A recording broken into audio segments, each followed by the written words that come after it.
Welcome back to Infinity Podcast. Today I'm joined by a very special guest, Carlos Delherra, founder and partner of Mosaic Investment Partners and Mosaic Student Communities, a fully integrated real estate platform focused on student housing development, leasing, and operations in major university markets. Carlos's path into real estate entrepreneurship is anything but unconventional. Raised in Compton by immigrant parents and initially building a career in tech consulting, he began investing in real estate in the early 2000s, only to lose his entire portfolio during the 2008 GFC. Rather than exit the industry, Carlos rebuilt from the ground up by identifying a highly specialized niche, urban infill student housing near USC. Carlos, thank you so much for coming on the podcast. It's a pleasure to have you. Thank you. Glad to be here. Carlos, I'm interested to hear more about your background. Tell us how you got into real estate and everything. Sure. Well, as you mentioned, immigrant parents, London and Compton, grew up in a very interesting and rough environment and managed to get out and go to UC Berkeley. And while I was at UC Berkeley, I studied a year in Madrid, Spain, studied abroad, and I loved it. So initially I thought about going into finance or investment banking, but I realized that I wanted to have a career where I could travel more because I didn't get to do that growing up in Compton. So I landed in management consulting, and I realized that I can not only have a great career, challenging career, great training, but also can travel the world if I wanted to. So I landed at Anderson Consulting, which is now Accenture, and that was amazing. I was able to travel all over the West Coast. I spent 1 year working in Holland, in Europe. That was fantastic. And I was in the tech world at the time, working in Silicon Valley, working up as far as Seattle for like Microsoft and T-Mobile. It was an amazing experience, but after about 6-7 years, I just got tired of living in hotels and flying every week back and forth.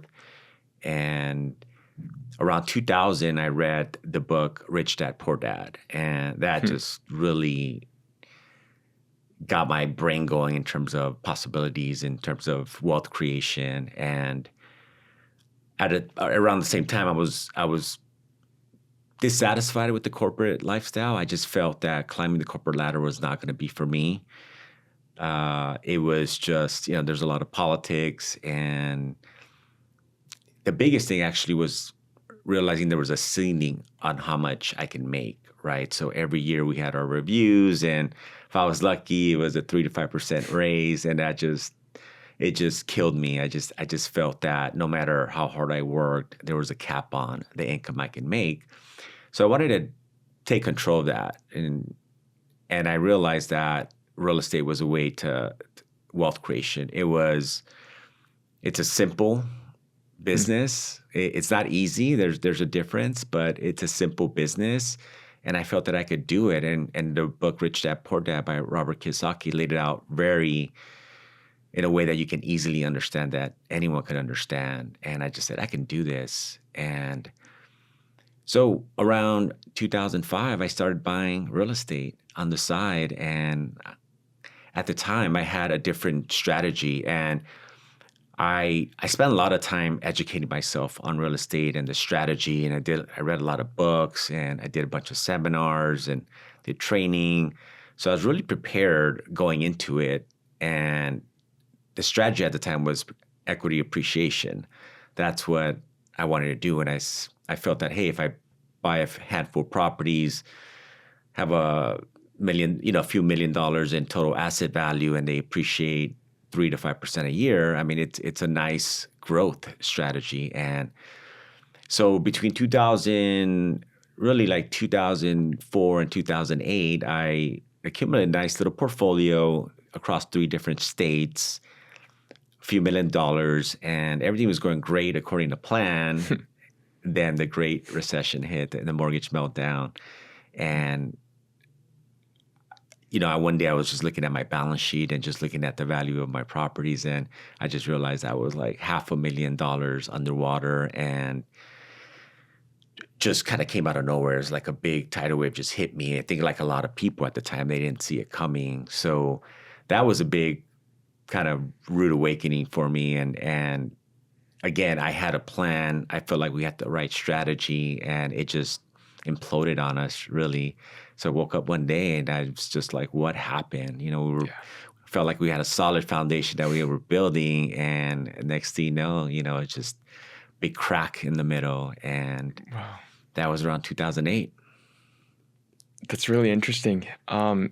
Hearing your transition from the corporate world in tech consulting over to real estate, and then to experiencing, obviously, everything that happened during 2008, I want to ask you specifically, what was your mindset during 2008, and what helped you overcome those when you were underwater, $500,000, and how did you overcome that? Yeah, that's a good question. I've thought about this long and hard, and I think part of it is, again, just my background, right? Just growing up in Compton and building resilience and just trying to find a way out and just not giving up, right? It took that type of thinking and mentality to get out of the hood, really, and to fight and not give up. And I felt like that philosophy was kind of embedded in me at the time. And I just, there's a song and there's a rap song. It's like, I'm not going out like that, right? It was, I remember like I was thinking about that, and I said, this is not how like my real estate chapter or the story of my real estate story is not going to end this way. I just, deep down in my core, I just wasn't accepting it, right? I was defiant. I looked at it and I was like, this is not how it ends. And I still really believed in real estate. I felt like, look, it's still, I felt the best vehicle to create wealth in this country.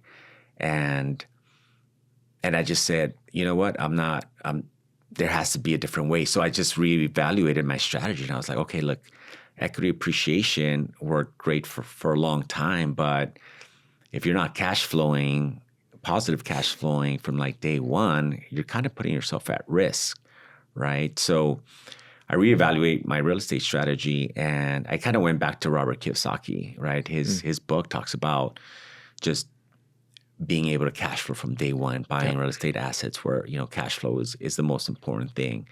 And so I just shifted. I was like, okay, I'm not going to buy anything that doesn't cash flow from day one. And the issue was that in California, it was always difficult to do that, right? And I bought some property out of state in Nevada and Texas, but it was always just in California, just things didn't pencil out. Things were too expensive here. But again, the silver lining in the Great Recession is that property values dropped significantly. And I started looking at property. I was like, oh, wow, it's like real estate's on sale. And I was like, wait, this is the time to double down. This is not the time to quit. And I think the other part is that I do have probably a higher risk tolerance than most people. And I think that is what eventually led me to become an entrepreneur, right? And so I wasn't afraid to kind of jump back in. I had just been knocked off the horse and just kind of fell flat on my face. But, I just dusted myself off. I mean, growing up, it was common for that to happen, to get rejected or just like things don't go the way you plan them, right? Especially growing up poor and just not with resources and not being able to rely on your immigrant parents who were just really just trying to survive, right? So I was accustomed to that. Just like, hey, let's get back up, dust yourself off, and just keep going. And so that was really kind of my mindset at the time, and how I just decided, hey, I'm going to double down. I'm going to keep doing it. And then California all of a sudden was like ripe for opportunity to buy cash flowing assets. So you found these assets which were priced at a discount. What was your strategy after 2008? Were you still in the equity appreciation game, or did you transition into another strategy like student housing, or what did you do after? Yeah, so I decided that, it was a cash flow strategy. So I started looking at assets that were going to cash flow day one. And there were opportunities around, nobody, if you remember from like 2008 to like maybe even 2012, people ran for the exits. They were not buying real estate. Everybody thought it was a dead. Like real estate was dead, right? So many people got into it.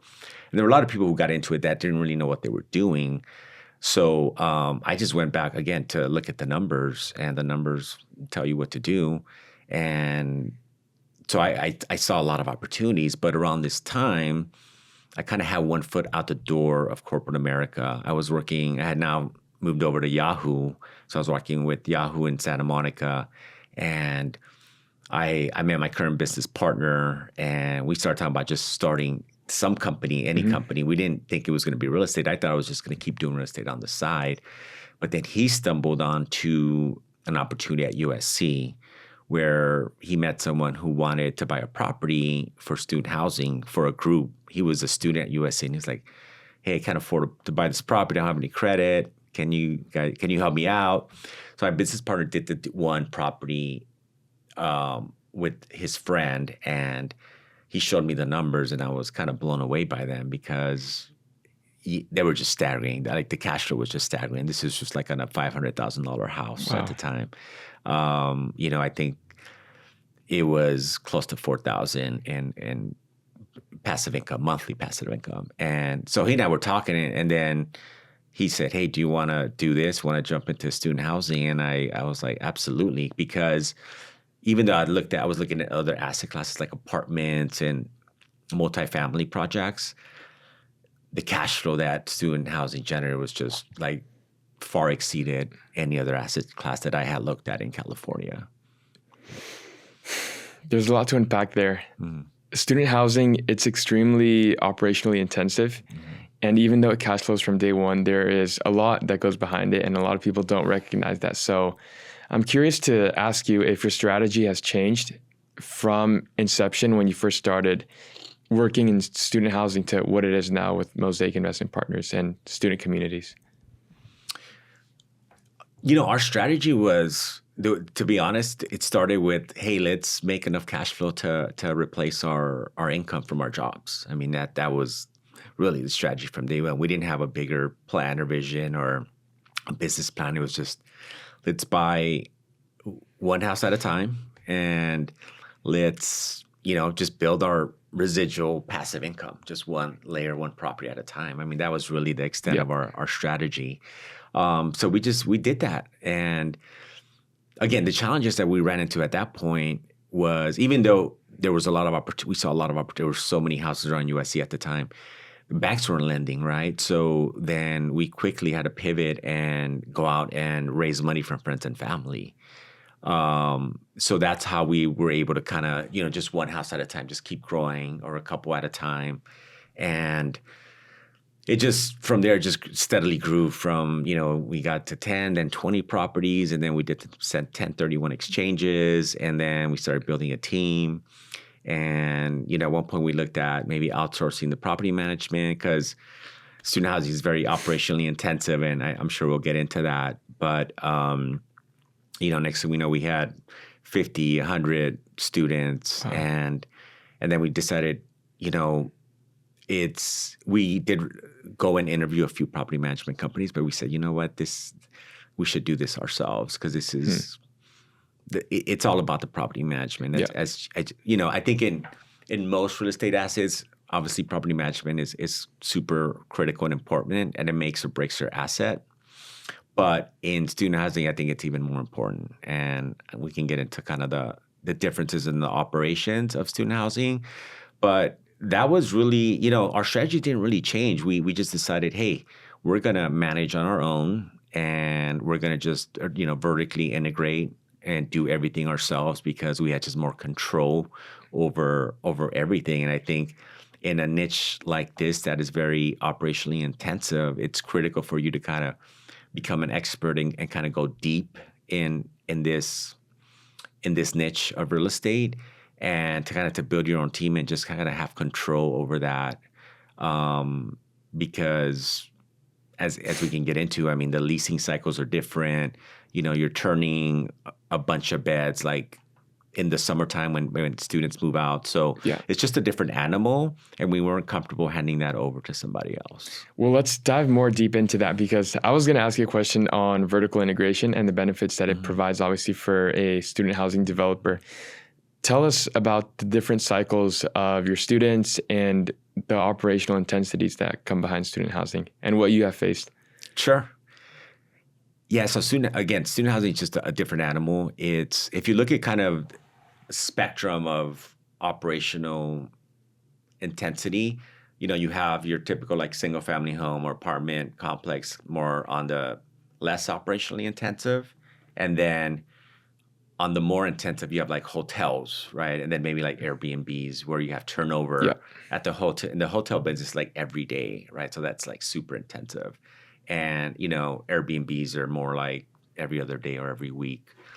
Student housing is somewhere in the middle. It's, we move our students in, let's take USC as an example. We move our students in August, and by September, we're already trying to lease out the properties for the following year. And people are already looking at that time because students want like to get the best houses and the best locations. You got to like go out early and grab them.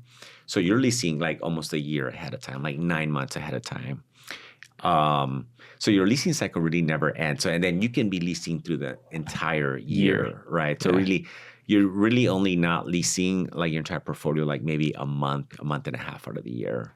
And then there's and then on the leasing part too, like we have houses, we have apartment buildings, large apartment buildings. So you can lease like to a group of like 10 students, 5 to 10 students, or you can lease a big apartment complex like by the bed, right? So like, again, where it gets more like operation intensive is like to get like 10 students to all like commit to a lease, to get all the parents to like sign on a lease, to get all of them to sign like, because it's really one lease for the group.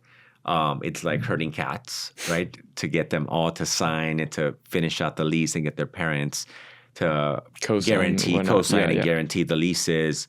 And then when you have like, we have a larger 53 unit apartment complex building, and that's about 250 beds. And on that one, we lease by the bed, right? So we have a 4-bedroom apartment building, and you have shared rooms, and you have to, for example, do like roommate matching. So you have to bring in like specialized software to like match roommates who don't know each other, right? Hey, because what you don't want is like people who don't get along, and then, they're asking to kind of get out of their lease, et cetera. So just to give you an idea of like the flavor of like the leasing and the type of tenant and the type of issues that we deal with, that's on the leasing side. And then on the property management side, that is, again, students are younger, and as you would know, Zeus, they're, a lot of them for the first time, they're like moving out of their parents' house and living on their own.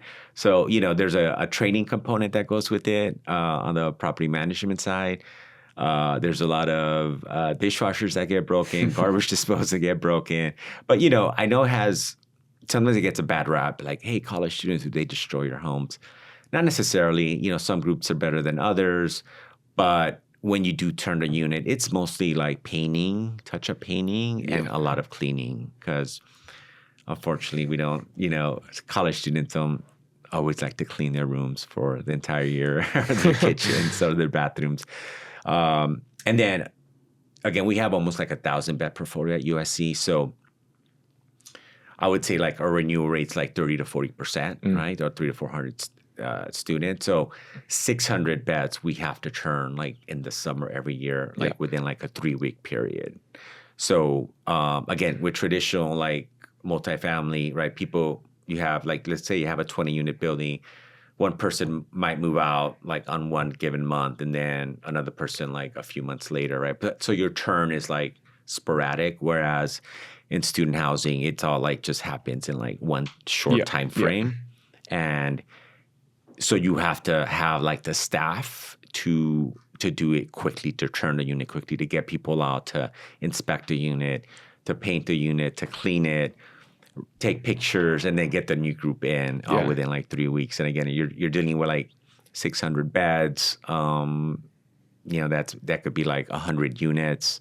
So you just have to have the staff to pull that off, and have like the vendors who can work under like tight timelines, and time crunches and the pressure, and can handle like the pressure that comes with trying to turn all those units at that time.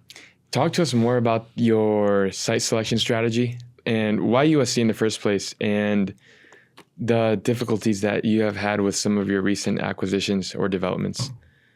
Sure. Again, I wish I could tell you we had like this master plan and, we had a business plan, well thought out, a 10-year business plan when we went to USC, but we just kind of did it, and it just fell into our lap. I mean, at the same time, we saw the opportunity and we kind of jumped on it, right? So we started in 2009 at USC, and USC was still like turning, like the neighborhood was changing, and we kind of saw it coming.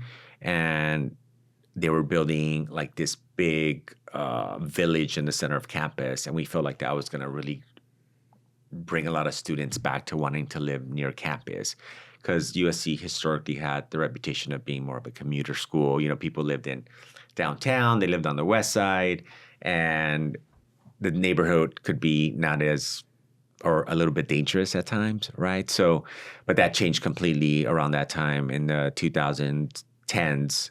A lot more development came in, the village was built, a lot of students started moving back in. So it was just ripe for growth, and we just got in at the right time. It was like the perfect wave in the Great Recession hit me, a few years prior. I was now on the other side of the table this time, where we just got fortunate that USC was just growing a lot. People were moving back in the neighborhoods. The real estate prices were still relatively well priced. And we just saw a lot of opportunity there. And it was just a great place to be at the time. 17 years later, the landscape's completely changed. It's like been overbuilt now. A lot of the big developers, big national developers have come in. And then you had, at the same time, which is very kind of unique for a university, enrollment flattened out. So typically universities grow 2-3% a year, but USC after COVID, they just stopped growing enrollment. So it was just unfortunate. And there's a lot of developers now that are not doing very well. Luckily, our portfolio is pretty solid. We always bought kind of what we did. When we started, we kind of started on the outskirts of USC. That's where we're buying our property, because it was just so much cheap. And then if you cross like Vermont, like the cost doubled, but the rents also doubled. But we realized that was the prime location. That's where students want to live. And the good thing about that part of campus is that, again, the barriers to entry were really high. So you have a lot of historic homes that you couldn't knock down and build these big developments, right? So we ended up buying a lot of property in that area, and most of our portfolio now is in that area. And so again, it's kind of shielded because they can't really build anymore. Most people built, including ourselves, built a lot of ADUs in the backyards, but there were a lot of developers that kind of built on the outskirts, and some, went as far as like several miles like west of campus and like more like not so safe neighborhoods, and like brought in like shuttle services. And that worked great for a couple of years, but now the landscape's completely changed, and everyone's just moving closer to campus because there's inventory there. And so that's been a challenge for us. And we're kind of at a place now where we kind of stopped growth at USC, and we're looking at other markets. Yeah. Experiencing the downsides of the 2008 GFC, and then seeing obviously the upswings afterwards during 2012, what were some of the greatest lessons that you learned being on both sides? That's a good question. Well, as I mentioned earlier, I think having the right strategy is so important, because, again, if you have a cash flow strategy, you don't really care too much the equity value of property. I mean, if I'm cash flowing, if my portfolio was like, again, negative $500,000, but I was cash flowing like $10,000 a month, like that's okay, right? I can hold on to it. A lot of time with real estate, it's a patience game, right? It's just, outlasting and being able to hold on to your assets in these cycles. And as long as you can control the cash flow, and if it's cash flow positive, then you're in a great spot. There's no reason for you to sell. You can hang on longer, and you can kind of wait it out, right? So I think that's been one of the lessons, and that's why, I shifted to cash flowing versus equity appreciation strategy, which is a lot riskier. Flipping is a lot. Like I've never done a flip. I'd never want to do a flip. There's too many variables that you can't control, and the market changes on you can change very fast, as it has in the last 5 years, with interest rates and just many other things that are impacting real estate now, negatively impacting it. So that's probably been one of my biggest lessons, is just to be patient and have the right strategy. And I think eventually, if you can hold on to your assets, you're going to be okay. Lessons is another big lesson is because during the GFC, it was easy to get debt, right? You could get 100% debt on properties and pretty much have like no skin in the game. Obviously, that there's structural problems there that can get you into trouble, and that's why those loans don't exist anymore. So we decided to our debt to asset value is now hovered around 50%, right? So we're not over levered. That helps protect us, right? Even in like these interest rate environments, that if interest rates do go up, we don't have a lot of debt on our property. So even if our interest expense goes up, we can still weather the storms that come with real estate. So again, back in 2008, I would say, gosh, my debt to asset value was, over 80%. And now it's like closer to 50%. Yeah. So that's something that I'm happy just keeping my debt low. It's really easy and tempting to like take out as much debt as possible so you can like grow faster and grow bigger faster. But it's risky. So I just learned to kind of de-risk as much as possible, right? Again, with USC, the other thing that, as I mentioned, is that as supply kind of went really high and everybody was making money at USC, and it was like this big party, right? And then the party just stopped because people overbuilt, and then USC just stopped growing. I mean, if USC just kept growing, it would have been fine. But now, there's a lot more beds chasing students, and obviously that causes like prices to go down, and people are discounting their prices, and the performers they're not penciling out anymore. So there's some pain right now in the marketplace. So de-risk as much as you can. It's lower debt, just making sure you have high quality assets. Again, we shifted and we sold a lot of the assets that were like on the B side of USC to like the A side of USC. So I would say like 80% of our assets are like in the very good area that, again, because there's barriers to entry, like there's not going to be any more inventory there, and students will always want to live there. It's the safest part of town. Yeah. It's where all the students live. Yeah. So I've just learned to kind of de-risk and not be too aggressive. And we've just grown at a good pace. It's been a healthy growth, but it hasn't been too aggressive. We haven't taken out too much debt, too many investors, and it's just a nice, solid pace. And after 17 years, our portfolio is close to like $200 million. So I'll take that. There's no need to really be too aggressive and take on too much risk. Real estate is super hyper local, and obviously student housing is probably even more, because you really need to see the students and the demographic trends and really be attuned with the universities and whatnot. What strategies, or how are you looking at these other markets, these two or three other markets that you said you were looking at? Yeah, so we were at actually 3 markets before. We were at USC, Berkeley, and Cal Poly Pomona, but we exited out of Berkeley and Pomona. It was just a handful of assets. I think going back kind of to risk, I think currently there's a bit of like concentration risk that I would say in my portfolio because I'm very like student housing heavy, right? So for me personally, like one way to de-risk that is I have to like diversify. So I don't know if I'm going to continue doing student housing. It's still kind of up in the air because I'm just so, most of my assets are in student housing and I just don't feel comfortable with that. And a way to de-risk that is obviously buying, ideally, non-student housing assets out of the state is for me like the ideal place to go because I think the political environment right now is not too friendly for landlords, especially in Los Angeles. So the good thing again about student housing, even though we're in the city of Los Angeles, it's insulated from like rent control and that's a great thing about it. Actually, we see a lot of multifamily owners in the city of LA like want to get into student housing at USC because of that, because we don't have the issues of like rent control or long-term tenants. A lot of our students are there for 2-3 years and then they move on. You can reset your rents, et cetera.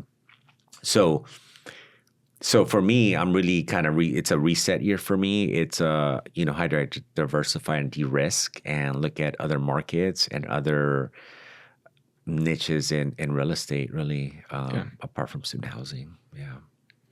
Tell us more about, if at all, your background influenced your real estate career. Obviously, you mentioned it provided some sort of bigger risk tolerance, but in any other aspect, like your background, your upstory, your upbringing, I mean, how did it play and how do you see it now? Yeah, I would say I think you have to have a good balance of like humility and confidence, right? Because I was raised by parents who were very humble, probably to a fault, right? I think sometimes immigrants, they come to this country and they're, very humble and that's good, but at the same time, it can kind of work against you. So you could be humble and have humility, but I think at the same time, you have to be confident. You have to go out and get kind of what you want and what you think you deserve and take action and, not wait around for anyone and go out and just, get things done. So I think my background, again, just like a good, strong work ethic. I saw my dad, and my parents just work hard and I saw them work hard and get paid very little. And, it was just something I just wanted to work smarter. I was like, okay, I can work hard, but I'd rather work hard and work smart, right? So I've always brought that to, being in management consulting really kind of helped me hone on those skills, like working smarter, because that's what we did. It's like, hey, how can we go into these companies and consult them and how to make them more efficient, right? And operate better. So I took a lot of that into Mosaic and building the company that we did. Just how do we build and how do we scale? From day one, I always thought about like, how can we scale our business? And I remember, for example, when we had our first house, it was like 10 students in a house. And my business partner, he'd get excited because we get like 10 checks. And, I was kind of in charge of the operations and had some of the finance. Yeah. And then I was like, oh, I might have to go like to the bank and deposit like 10 checks. I'm like, this is crazy. Like, I don't want to do this. Like, this is not scalable. So we were actually one of the first companies at USC. I think we were the first company that adopted AppFolio property management software. So I think it's very popular now. But when we were one of the first customers, and then everyone kind of copied us at USC, and it was a great software. One of the first software where, students can pay online for free, on their phone, very super easy to use. So that's something, that influenced me, and just treating people well. I was always a big believer in being good to your employees, treating them well. I read the founder of Starbucks, Schultz, I'm forgetting his first name, but I read his book, his memoir on kind of the principles that he brought to Starbucks when he was building Starbucks. And I really liked the fact that he felt that he had because it's his, Mr. Schultz, his dad didn't have like health insurance, right? So when we built our company, even though we're like on a smaller side, we decided to like provide health benefits to all our employees in a 401k. That's awesome. And I do like brown bag lunches, like little seminars to them, like investing in real estate or buying property, right? And I encourage them to like invest in real estate and invest in their future and educate them in that area. So I've always just been a big believer in, just not building a company for yourself, but also bringing the employees up with you. And I think that's gone a long way. We've had some loyal employees over the years, and the ones who have left, have always kind of stayed in touch and always have been treated as part of like the Mosaic family, right? Yeah. What do you like to do for fun outside of work? Well, again, my 20s, I traveled so much, and I loved it, and I just got burned out, and finally decided to move back to LA. And the other thing is I missed the Dodgers. Today we're talking, and it's opening day, man. So I'm excited about that. So I'm a huge Dodger fan, and love to travel still. I mean, I have 2 young kids. I have a 13 and a 9-year-old, so they're finally at the age where I can take them places. So we've been traveling a bit more now, but I missed it. In my 30s and early 40s, I didn't do a ton of traveling, and I just realized I really missed it, and I wanted to get back to it. And so trying to do more of that. And I'm also love to like read books. I've co-written a couple books with other authors, and I'm currently writing kind of a full book at the moment. It's called Poverty is a Privilege. And I talk about just how what you think might be disadvantages growing up poor can actually be advantages that can really help you succeed in life. So I'm right in the middle of writing that book, so that takes up a little bit of my time. And then I would say right now I'm a little league coach for my son, and I love it. I'm really enjoying it. So that's fantastic. I love baseball and love to spend time with my kids. And then the little extra time that I have left is for golf. Yeah, that's awesome. Yeah. Where do you see the future of student housing in the next cycle, next 5 to 10 years? That's a good question, because I think the landscape is changing. I think the economy's changed. I think, Zeus, you're a young man. I think you can relate to this, but I think the ground is shifting quite a bit right now with AI, with everything online. I think the value of a college education is changing the way people see it. So I think you got to be careful what schools you invest in. I think it's still a huge opportunity. There's an undersupply of housing at like most universities, especially in California. But I think you got to stick to like the big schools, the tier 1 schools that, people go there a lot of times for the networks, right, that you build, and or families that can afford it and want their kids to have like an experience apart from the education portion. Because as you know, Zeus, you can learn a lot more just on your own with all the information that's out there at your fingertips on your phone. And with AI, I mean, it's really changing the game. So I think college is just going to change. And I think the big schools, like the top schools, the power conference schools, right, that have the sports teams, I think those are always going to be, there's always going to be a big demand. The UCLAs, the USCs, Cals, and Stanfords of the world, there's always going to be a demand. So I think those schools are just fine. But I think it's some of the more like tier 2 schools where there's always been also opportunities for student housing.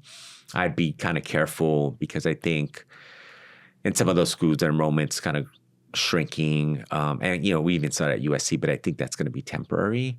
So I'd just be very careful and selective in terms of which schools that you invest in. And I think if they have a good sports program or good academic, or just have a great alumni base where people want to tap into that network, and they're kind of paying in some ways for not just the education, but for the network they're getting, I think those schools are going to just do just fine. Yeah. If you had to go back to when you were starting out in real estate, with all the knowledge that you have now, what would you have done differently, if at all? Wow. Give me a minute to think about that one.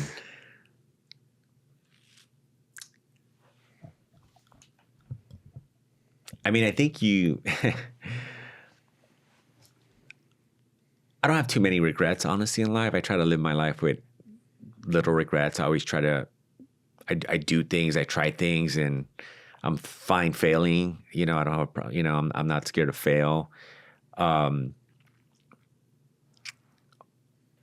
Luck always plays a role in success. That's one thing that I learned. There's a podcast called How I Built This. I don't know if you've heard of it.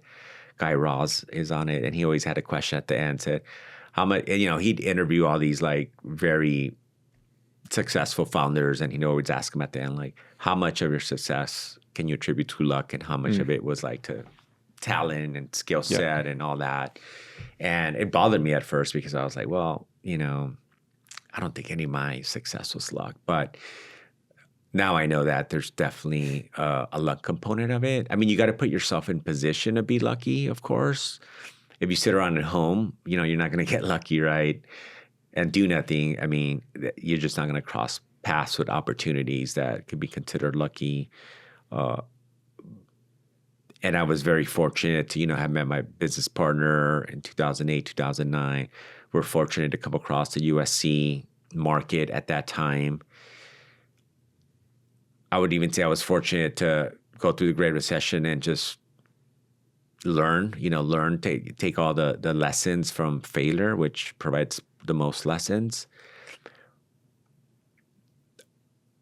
But, if I were to do one thing, maybe we would have raised more money and bought more early on at USC. But again, 17 years later, it's a $200 million portfolio. It's we're not doing bad. I think we could have probably grew a little bit faster if we raised bigger dollars at the time instead of like friends and family. But on the flip side, we were able to keep more of the equity by pursuing that strategy versus going out and raising big dollars. And that would have been more of your income comes from like fees, right? Generating fees for like development fees, et cetera. Whereas we were able to keep most of the equity in our current portfolio by, doing the friends and family route. Yeah. Last question for the podcast. For anyone who is trying to get into real estate, what advice would you give them? Well, I've been a believer in real estate since 2000. I picked up Rich Dad Poor Dad and read that book. I stayed a believer through 2008 when I got my butt kicked in real estate. Yeah, I've been doing it for over 20 years, and I still think it's the best opportunity to create wealth in this country. What I like about it is it can be boring at times, right? It could be slow. Like real estate doesn't move quick like stocks or other investments. You got to have patience. You have to wait a lot sometimes to have the equity appreciation. But it's a simple business, and I encourage people to jump into real estate if you really want to create wealth. And I think it's a great way to become an entrepreneur and just take more control of your destiny. And what I would recommend to younger people is, as you're starting out in your career, like save a lot of money, keep your expenses low, live below your means, buy the cheap used car, don't rent a fancy apartment. If you have to stay with your parents a little bit longer, that's fine. Delay gratification is so important in success, and just having the patience to really sacrifice a lot early on, save money, keep your expenses low, network and meet a lot of people. Real estate is really a relationship business, right? You don't know which relationship the next relationship could really kind of change your career completely. The next person you meet, it could be your business partner, it could be a broker. It could be someone who's going to sell you their property, right? Because they like you and you're a good guy. And if you treat people well, eventually that comes back and, you'll be rewarded for that. So, yeah, do those things. And I think there's just so much possibility in real estate. There's so many different niches and strategies in real estate that you could take. It's just so complex and so vast that, and there's just so much at your fingertips now that you can learn so much about it. It's probably the biggest issue now is that there's too much, right? And trying to sift through all that information is probably the toughest. So get around people that you respect and have done it. If people have done it, because I know there's a lot of people who talk the talk, but they haven't walked the walk, right? So just surround yourself with those people who have like good character. It's like in any other business, there's a lot of sharks out there, right? So you just have to be careful who you're doing business with. And I think it's just a great opportunity. I know I'm going to teach my kids real estate. So yeah. Awesome. I always like to say that the possibilities are infinite in real estate. So yeah, I can't agree more. Awesome. Thank you so much, Carlos, for coming on the podcast. It was a pleasure to have you.